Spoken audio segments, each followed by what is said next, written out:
Bueno, pues acabo de ver el quinto episodio de la serie de Netflix de 100 años de soledad, basada en la novela de Gabriel García Márquez, episodio titulado Remedios Moscote. Así que en este vídeo haré un pequeño comentario y análisis del episodio, tanto sin spoilers como con spoilers de la novela.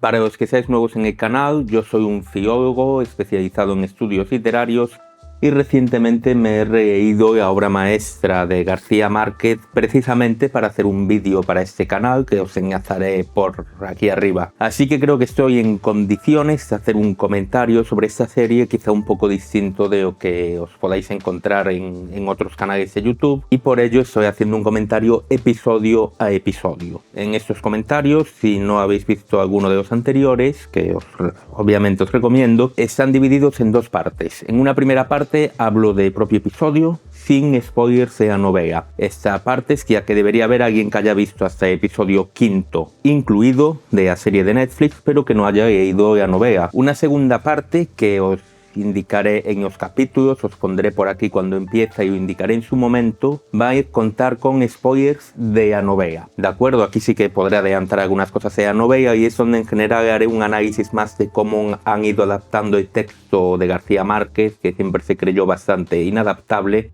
al medio audiovisual. Cuando llegue a esta parte, como os digo, os avisaré claramente. Si no habéis ido a la novela, ese será el momento de dejar de ver el vídeo y seguir viendo la serie y leer, por supuesto, la fabulosa novela de García Márquez. Vamos a empezar directamente porque el vídeo anterior me quedó un poco largo y no quería que fueran tan largos estos vídeos. Aunque si os gustan los vídeos largos, dejadme en los comentarios, ¿vale? Así me iré adaptando a lo que os apetezca ver a vosotros. Vamos a empezar comentando este episodio, porque es en este episodio, en el episodio quinto, pasan muchas cosas, y la mayoría relacionadas con Remedios Moscote. Como os decía en los otros vídeos, si me veis mirando en esa dirección es porque ahí tengo mis notas de episodio, ¿de acuerdo? Empezamos el episodio con una escena bastante perturbadora.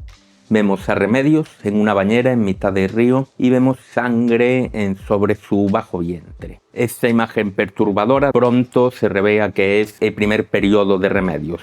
Y lo que significa, de acuerdo con lo que hemos visto en el episodio anterior, que Remedios ya es puber, con lo cual ya se puede casar con Aureliano. Más adelante del episodio, y esto me interesa resaltarlo ya desde aquí, se va a recontextualizar esa imagen de Remedios con sangre sobre su bajo vientre. Y en cierto modo esto es una especie de premonición, una anticipación de su final, ¿no? Como veremos mucho más adelante ya hacia el final del episodio.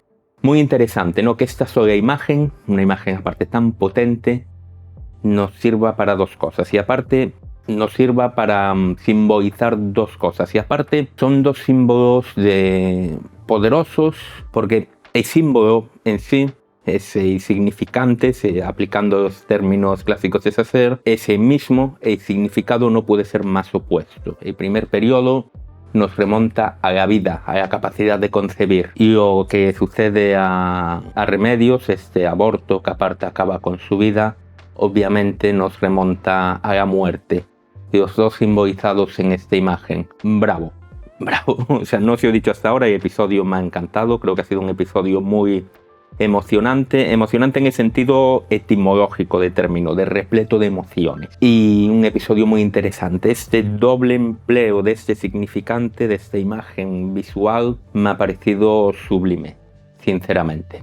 Me ha gustado mucho. Pero como os decía, por seguir un poco el orden cronológico del episodio, vemos las preparaciones para la boda. Remedios vemos cómo lleva el pececito que había regalado a Aureliano. Aureliano se ve un poco nervioso. Finalmente llega a la boda. Una escena también interesante es que Aureliano, con los nervios, se cae el anillo. El anillo rueda. La boda la celebran en la propia casa de los Buendía, ¿no? El anillo rueda hasta la puerta y allí Aureliano ve a su padre, a José Arcadio, atado al árbol, ¿no? Fuera de la propia boda. Otra cosa interesante que sucede en los nervios de Aureliano, ¿no? Aureliano repite los votos, es decir, el cura recita los votos y Aureliano los repite. Remedios se los sabe de memoria. Remedios parece una muchacha maravillosa casi. Eso vamos a ver más a lo largo del episodio. El hecho de que Remedios es todo bondad, ¿no? Es todo luz, es todo vida. De hecho, uno de los primeros indicios que tenemos eso está relacionado precisamente con José Arcadio Buendía. Recordemos que José Arcadio Buendía se oponía a esta boda. Remedios Es ya hija de su enemigo, es ya hija de Apolinar Moscote. No quiere saber nada de que su propio hijo se case con una hija de su enemigo. José Arcadio, ya ido de a cabeza, atado a este árbol en soledad, vemos que es Remedios quien más lo va a cuidar. Y no solo eso, vemos una escena muy bonita, como os digo, muy emocionante, muy bien interpretada además, donde Remedios le da algo de tarta de boda a José Arcadio bajo este castaño. Es una escena de reconciliación entre ambos, ¿no? Bueno, entre ambos. Remedios nunca tuvo nada contra José Arcadio sí contra Remedios por ser hija de quien es. Pero una bonita escena de reconciliación. Es un poco la bienvenida de Remedios Moscote, la bienvenida de una Moscote a la familia Buendía. Y esta bienvenida y la llegada de Remedios Moscote a la familia Buendía va a revolucionar totalmente a familia Buendía. Porque Remedios es un personaje, como os decía, es pura luz, es pura vida. Va a aportar una vida muy necesaria a una familia que había pasado por momentos muy difíciles, ¿no? La pérdida de Melquiades, que acaba llevando a la locura de José Arcadio, enfrentamiento entre las dos hermanas, un momento difícil que Remedios va a intentar arreglar un poco, no va a traer esta vida. Por ejemplo, el narrador nos dice que Aureliano encuentra en ella la motivación para vivir, ¿no? Este amor a primera vista que veíamos en el episodio anterior, que se ha ido desarrollando y se ha ido convirtiendo en algo muy importante para Aureliano. Incluso el propio Arcadio, que es el que más aparte se mantiene de su familia, más adelante hablaremos de esto un poco, y con más detalle en la sección con spoilers de la novela. Al principio se muestra reticente a que Remedios entre en el taller que ha ido heredando, ¿no? Ese taller de Melquiades y José Arcadio, de que se ha hecho cargo un poco, ¿no? Después de que José Arcadio lo destruyera. Pero le deja entrar, ¿no? Y nos dice una frase que nos va a anticipar algo sobre Arcadio. Nos dice el narrador: fue ella la última persona en la que pensó Arcadio antes de morir. Fijaos, bueno, no solo lo que nos está anticipando el narrador, ¿no? El final de Arcadio, no sabemos cómo va a ser, pero sabemos que en algún momento va a fallecer, cosa por otro lado cierta de cualquier persona, ¿no? Pero sabemos que la última persona en la que va a pensar es en Remedios Moscote. Vemos la huella que Remedios deja en Arcadio. Y Arcadio le saca un daguerrotip, ¿no? La famosa máquina de daguerrotipia con la que José Arcadio ha intentado hacer este daguerrotipo de Dios. Quizá lo más cercano a Dios, si me permitís esta pequeña reflexión, sea Remedios, sea esta vida que infunde en la familia Buendía. Entonces al final quizá es Arcadio quien saca este daguerrotipo de Dios. Por cierto, Remedios y José Arcadio, ¿no? Aparte de esta reconciliación, como os decía, es Remedios quien cuida a José Arcadio y va aprendiendo este lenguaje que habla José Arcadio, que por ahora ninguno de los Buendía saben qué lenguaje es. Van a descubrir en este episodio lo que ya os decía, ¿no? Y que era obvio, que es latín. Hay una escena, creo que clave para el papel que juega Remedios, que es un amanecer en la casa de los Buendía y se ve a Remedios paseando y es como si llevara la luz con ella, ¿no? Este es Remedios Moscote en la casa de los Buendía. Remedios, hay un momento en que dan náuseas y dan vómitos, se revela que está embarazada. Aureliano parece muy asustado. Aureliano, su reacción con Remedios es peculiar, porque Aureliano siempre está muy nervioso con Remedios, ¿no? Parece. Esto le lleva a Remedios también, fijaos, a actuar como mediadora entre las dos hermanas que se odian, entre Amaranta y Rebeca, ¿no? Y dicen que tejan juntas algo para el niño. Remedios funciona, por tanto, como mediadora, alguien que va purificando estos males enquistados y todo este dolor que rezuma bajo la superficie de la familia Buendía. Aureliano, de hecho, tiene una premonición con el embarazo de Remedios. Aureliano sabe que los niños van a ser gemelos. Lo que no puede ver Aureliano con sus visiones es el final de Remedios. Este aborto, de nuevo, como se decía, enlazado con este símbolo del principio del episodio de la sangre sobre bajo vientre, ¿no? Una hemorragia en la cama y Remedios fallece. Tenemos este grito desgarrador de Aureliano y la frase del narrador: Remedios murió envenenada por su propia sangre. Casi como si tanta bondad no pudiera existir en el mundo. Y una escena que me ha impresionado, ya no solo por el valor emotivo de la escena y por las grandes actuaciones, sino por su composición, que me recordó casi a lo mejor de Kubrick. Kubrick es un director que a mí me fascina. Hay un momento que se ve la cama hacia la izquierda con Remedios y hacia la derecha todas las mujeres buen día con lámparas, o están invertidos los lados, ese lado izquierdo y lado derecho, ahora no recuerdo muy bien, quietas, casi inmóviles. Es una composición es una foto, es un cuadro renacentista, es una composición muy de estilo de las que hacía Kubrick. Fabulosa dirección de episodio. Y las interpretaciones, por supuesto, una escena de gran valor emotivo que los actores y actrices han sabido llevar a la vida a la perfección. Sin duda. Esta escena tan dura nos lleva al duelo, ¿no? Dice el narrador, un duelo de puertas y ventanas cerradas, y prohibió hablar en voz alta durante 1 año. Estos duelos que había antes, que se prolongaban en el tiempo, parece que en Colombia los había, los hay en mi tierra, yo soy gallego, y estos duelos que duraban años también los había, ¿no? en el pasado, sobre todo en los pueblos pequeños. Pues Úrsula impone este tipo de duelo sobre la familia, y la luz se apaga. Y la familia se envuelve en oscuridad, y esto lo vemos muy bien simbolizado con este cerrar de ventanas que va haciendo Úrsula por toda la casa. Y la familia buen día, que había sido iluminada por esta luz que era Remedios Moscote, vuelve a la oscuridad de sus dolores, de estos males enquistados que tienen, y vuelven a encerrarse en sí mismos. Como os digo, interesante paralelismo, especialmente la escena que os decía antes, Remedios yendo por la casa llevando la luz de amanecer, y Úrsula ahora cerrando puertas y ventanas. Cambiando de tercio, otra trama muy importante del episodio es la otra posible boda, ¿no? La boda con Pietro Crespi y la rivalidad entre Amaranta y Rebeca. Rebeca en un principio se propone que se case con Pietro en la misma fecha que el matrimonio entre Aureliano y Remedios, pero Crespi recibe una carta que informa de la muerte de su madre y debe partir a la capital. Para sorpresa de todos, la madre de Pietro Crespi llega a Macondo para la fecha de la boda. Por cierto, la madre de Pietro Crespi, un pequeño detalle, habla también en una mezcla entre italiano y español, el tema de los lenguajes que he ido comentando en algún otro episodio. Y de hecho, incluso durante la boda va a cantar algo de... Es curioso porque no canta música religiosa, canta bel canto, conocido más popularmente, no es exactamente esto porque es un concepto distinto, ópera, ¿no? El tipo de canto que hay en la ópera desde el clasicismo en adelante, el bel canto, eso es lo que canta la madre de Pietro Crespi. Fijaos, por cierto, que mientras están intercambiando los votos, Aureliano y Remedios, Arcadio se acerca a Amaranta y le pregunta ¿qué hiciste?, ¿no? Amaranta, con cara pícara, con cara de tener algo que ocultar, y hechiza y dice que se calle. Amaranta parece ser responsable de esta confusión, de hecho de que Pietro Crespi creyera que su madre habría muerto. Recordad el juramento que había hecho en el episodio anterior. De hecho, Rebeca se encara con Amaranta por esto, ¿no? Rebeca ya no se calla las cosas, ya no se las callaba antes, pero es muy directa con Amaranta. Y Amaranta, fijaos en lo que responde, es una respuesta muy impactante. Era algo menos grave que podía hacer, y la otra salida era la muerte. Recordad que ha dicho que solo se casará con Pietro Crespi por encima de su propio cadáver.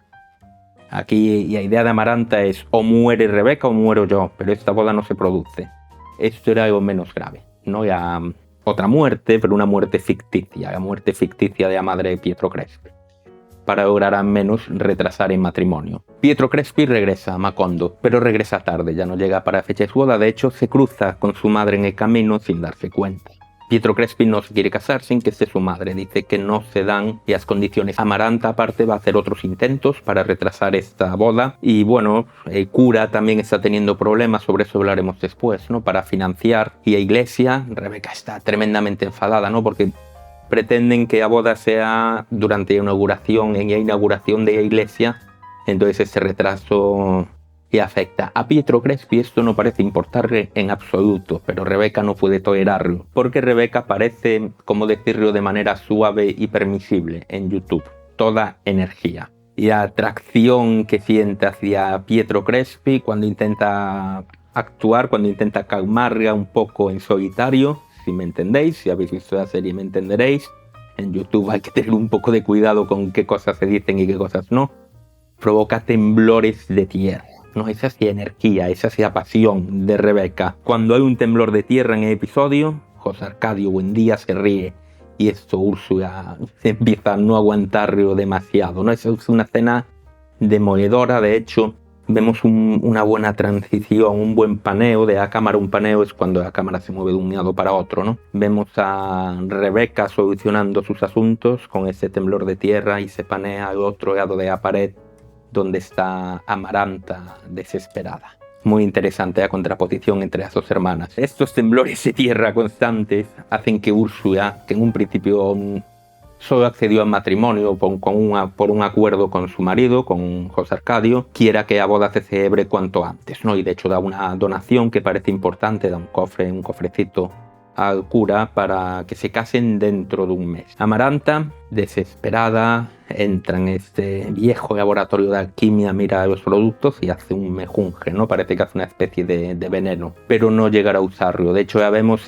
justo antes de la escena, esa transición, ¿no? A la escena de fallecimiento de Remedios, a ella con el veneno rezando. No llegará a usarlo por el funeral de Remedios y el duelo que impone Úrsula sobre la casa, que evidentemente impide cualquier matrimonio, cualquier boda, cualquier celebración. Amaranta, de hecho, nos dice el narrador que había suplicado para no tener que envenenar a Rebeca. Esa era su intención. Y eso parece que es lo que estaba rezando justo antes del fallecimiento de Remedios.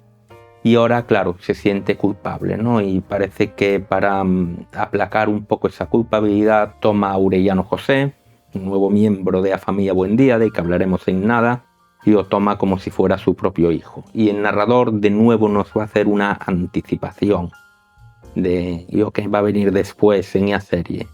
Nos habla de la eterna soledad de Amaranta. Vemos, por tanto, la reacción entre sus dos hermanas, entre estas dos hermanas que están lo más alejadas posibles, ¿no? Con Amaranta teniendo esa idea de envenenar a su propia hermana. Dios, Buendía, de nuevo, es todo este dolor enquistado que hay ahí dentro y que queda encerrado durante este duelo. Y en el propio Macondo también hay algo, no es un dolor enquistado, pero empieza a haber un conflicto. Porque, como se nos adelantaba en el episodio anterior, por emplear la frase cervantina, con la iglesia hemos topado. Llega un sacerdote para celebrar este matrimonio, el padre Nicanor Reina. De hecho, el sacerdote, bueno, es un personaje muy interesante, ¿no? Fijaos, en la boda hace una alusión en la que hay una clara lectura política. Dice, yo tengo aquí apuntado, que se mantengan de lado que deben ser las cosas, tal como Apolinar Moscote os trajo aquí a Macondo. O las trajo aquí a Macondo. Es decir, hay que seguir los dictados de Apolinar Moscote, de este gobernador, de este corregidor puesto por el gobierno. El sacerdote Nicanor Reina no es pasivo en la política de Macondo. Y de hecho pronto se va a presentar a alguno de los fundadores del pueblo. Vemos, por ejemplo, a Gerineldo Márquez, a quien no parece hacerle mucha gracia esto de que haya llegado un cura a Macondo. De hecho, hay un momento que hay esta conversación cuando se presentan los fundadores y preguntan, bueno, ¿y qué le pareció el pueblo? Y Nicanor Reina dice, ahora que está Dios, muchísimo mejor. Claro, esto... Pensad que esto era gente que había huido de otra población por el amor prohibido entre José Arcadio y Úrsula, ¿no? Gente de espíritu más bien libre. Esto no parece sentarles muy bien en el pueblo. Sobre todo porque poco después los Moscote anuncian que el padre Nicanor se va a quedar en Macondo. Y ahí se muestra sorprendido, ¿no? El padre Nicanor de que nunca hayan construido una iglesia aquí en Macondo. Fijaos incluso que Apolinar dice que la peste que han tenido, la peste de insomnio, fue un castigo divino por vivir en el pecado. Poco a poco nos van quedando claras las ideas políticas y religiosas de Apolinar Moscote. Nicanor dice haber soñado con un templo que sería el más grande del país, pero para esto hace falta dinero. Va a intentar pedir aportaciones al pueblo, sin mucho éxito, todo hay que decirlo, hasta el momento en que Nicanor Reina da lo que llama el narrador una misa campal. Campal en el mismo sentido más que batalla campal, es decir, una misa en el campo, porque aún no tiene una iglesia, ¿no? Y dice que quiere probar el poder de Dios, se toma un tazón de chocolate caliente y empieza a levitar. Aquí vemos una vez más operando el realismo mágico. Más adelante repetirá este milagro para la familia Buendía y nadie, ni del pueblo ni de los Buendía, duda del origen divino de este milagro, salvo José Arcadio, que habla algo del cuarto estado de la materia, llega a decir que esto es un truco de magia, ¿no? dice que él en algún momento dice que él no creerá en Dios hasta no ver su daguerrotipo. El cura y debate en latín, así es como descubren, ¿no? que la lengua en la que estaba hablando José Arcadio era el latín. Y parece que entablan una especie de relación más o menos amistosa. José Arcadio y Nicanor Reina hablando entre ellos en latín. Hay una escena que es muy interesante, ¿no? Están jugando a las damas, José Arcadio y Nicanor Reina, y dice en latín José Arcadio: nunca he entendido el sentido de una contienda donde los adversarios comparten los mismos principios. El padre Reina se sorprende, ¿no? Un poco y pregunta ¿por qué lo tienen aquí atado? Y dice en español, y eso también es muy interesante, José Arcadio: porque estoy loco. Y el propio narrador nos dice que, preocupado por su propia fe, el cura no volvió a visitarlo. ¿Por qué es esto? Bueno, gran parte creo que a Cena de las Damas no se lo dice, ¿no? José Arcadio nunca ha necesitado a Dios. De hecho, no lo ha encontrado en sus daguerrotipos. Pero no entiende tampoco enfrentarse contra la gente religiosa como Nicanor, ¿no? Yo creo que ese es el significado de esta escena. Nunca he entendido el sentido de una contienda donde los adversarios compartan los mismos principios. Los principios de la ética, de la moral, de no hacer daño, ¿no? Imperativo categórico kantiano, que son compartidos y no precisan de idea de Dios, aunque la idea de Dios puede contribuir a reforzarlos en algunas ocasiones. Y esto es lo que hace que padre Nicanor Reina dude de su fe y por eso prefiera, antes que dudar de su fe, romper su incipiente amistad con José Arcadio. José Arcadio Buendía vuelve a quedar loco y solo porque pierde esa incipiente amistad y pierde a Remedios, que era quien más lo cuidaba. Finalmente lo que inaugura la iglesia no es una boda, sino un funeral. El funeral de Remedios. Pero con esto ya la iglesia como institución se instaura totalmente en el pueblo.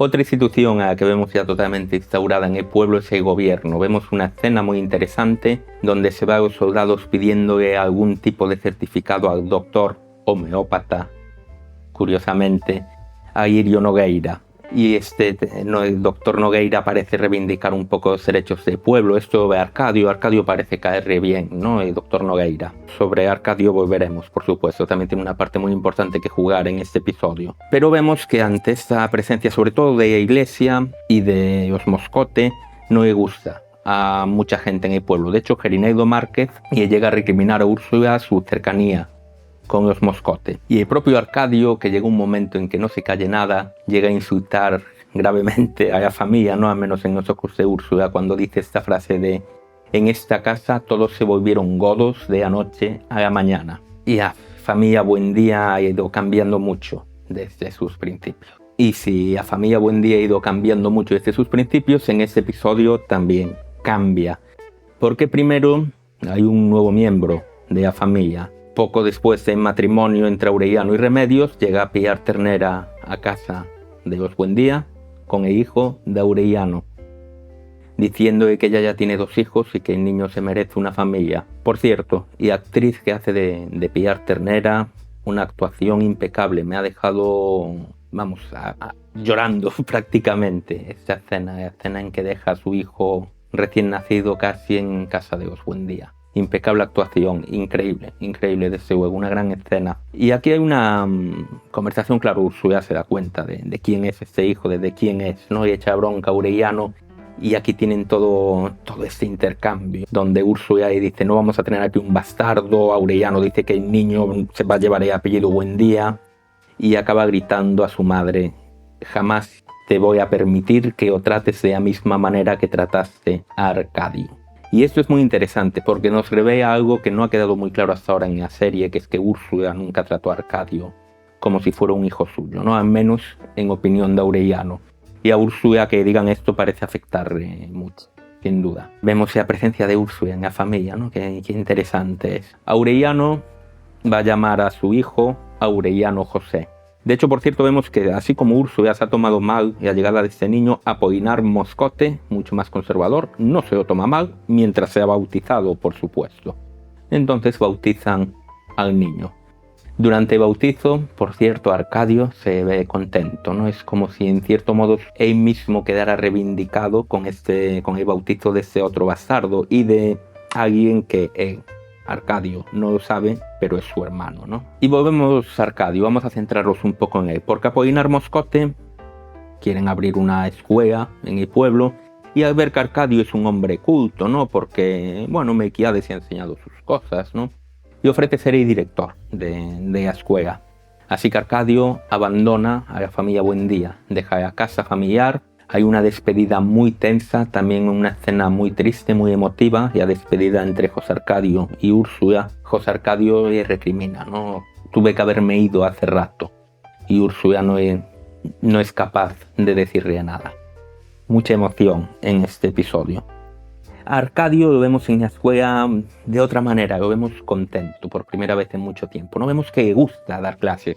Por cierto, curioso que da clases de alquimia, o sea, siempre que vemos dar clases algún tema alquímico, la piedra filosofal, los elementos alquímicos en la pizarra.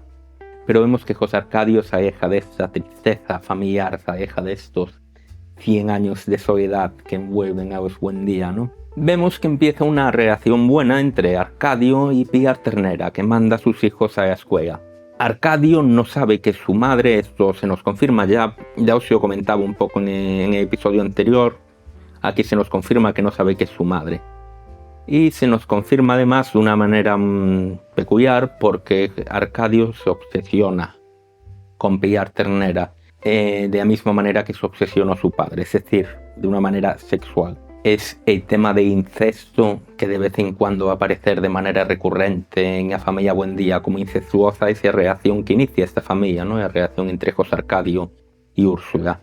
Y ese tema edípico, además, el mito de Edipo. Y aparte muy claramente, porque Edipo cuando se casa con su madre no sabe que se está casando con su madre.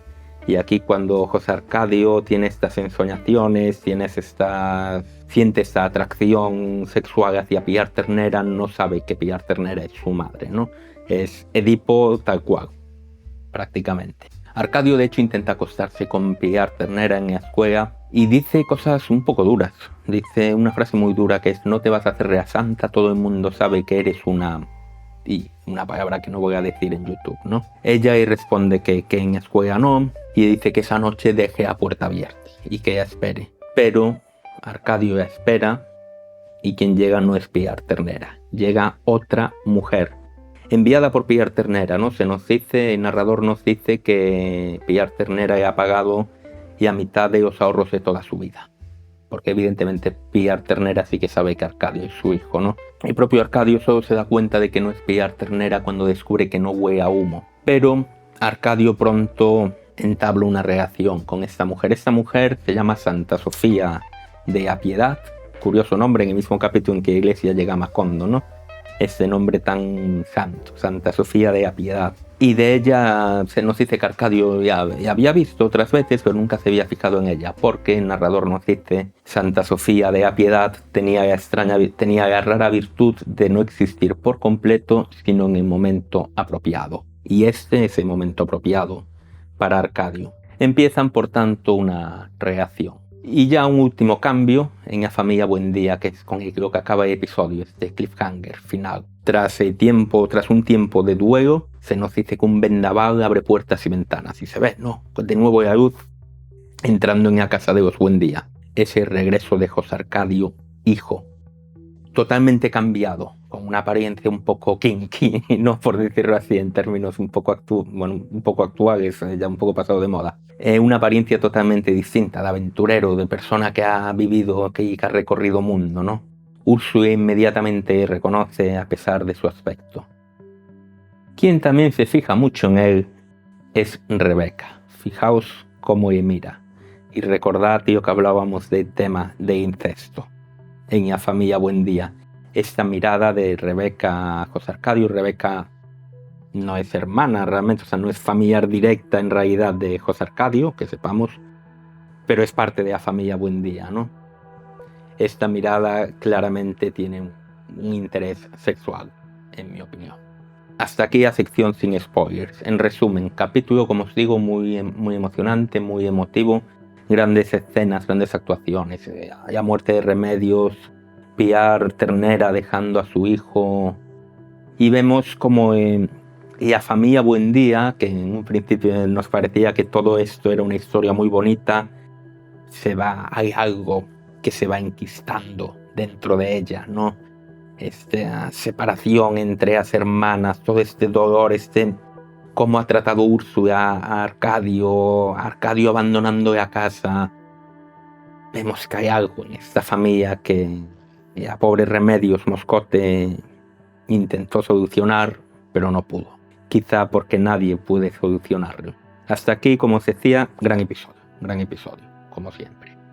Hasta aquí la sección sin spoilers de la novela. A partir de ahora, si no habéis leído 100 años de soledad, de la obra de García Márquez, por favor, dejad de ver el vídeo porque spoilearé cosas importantes de la novela mientras veo cómo han ido adaptando el texto de la novela a la pantalla. Así que si no habéis leído 100 años de soledad, este es el momento de dejar el vídeo. Nos veremos en el próximo episodio. Bien, ahora que estamos solos, los que hemos tenido la suerte de leer 100 años de soledad, y no sé qué hacen el resto que no leen esta maravillosa novela, vamos a hablar de episodio como adaptación. Una vez más, me reitero, creo que está haciendo una buena adaptación. Condensan algunas cosas, ya lo decía en algún otro vídeo, ¿no? Condensan algunas cosas, aquí sobre todo amplían otras, ya lo hablaremos, pero en general es muy fiel a la novela, está adaptando muy bien, no solo lo que sucede en la novela, que es importante, sino el ambiente, la temática, el espíritu de la novela, espíritu por no encontrar un término mejor. Voy a ser muy rápido en esta sección porque muchas cosas ya las hemos ido discutiendo en otros vídeos, ¿no? Como hay frases tomadas literalmente de la novela, escenas tomadas literalmente de la novela, todo eso ya lo sabemos que se está haciendo en esta adaptación. ¿Qué me interesa? Lo primero, los paralelismos visuales y el otro tipo de guión que se van trazando, que nos remiten a esta idea de tiempo cuasi circular, como os decía, el tiempo en espiral de la novela, el tiempo que se repite pero cambia. Vemos, por ejemplo, una nueva mención al pelotón de fusilamiento por los botines Aureliano, ¿no? Que está en la novela también, por supuesto. Vemos, me gusta mucho, una escena que simboliza el paso del tiempo en la familia Buendía, ¿no?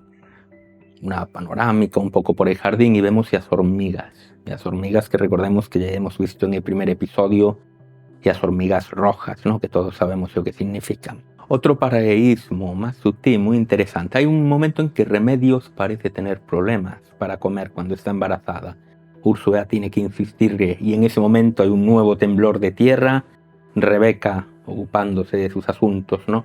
Rebeca, quien previamente había tenido problemas para comer, y eso fue el inicio de una peste, fue el inicio de la peste de insomnio, ¿no? La llegada de Rebeca. No solo hay este paralelismo de los problemas para comer, sino que si recordáis, en una escena de un episodio anterior, Rebeca rompe un plato. Aquí, el temblor de tierra provocado por Rebeca rompe otro plato. Y va a llegar una nueva peste, pero de otro tipo, ¿no? Que es la muerte de Remedios durante este aborto. Un paralelismo muy interesante, muy visual, muy bien pensado, me ha gustado mucho, es muy inteligente, creo. Otras cosas, por fin se nos anuncia la muerte de Arcadio, ¿no? Y se nos dice esto de que la última persona que piensa antes de morir es Remedios.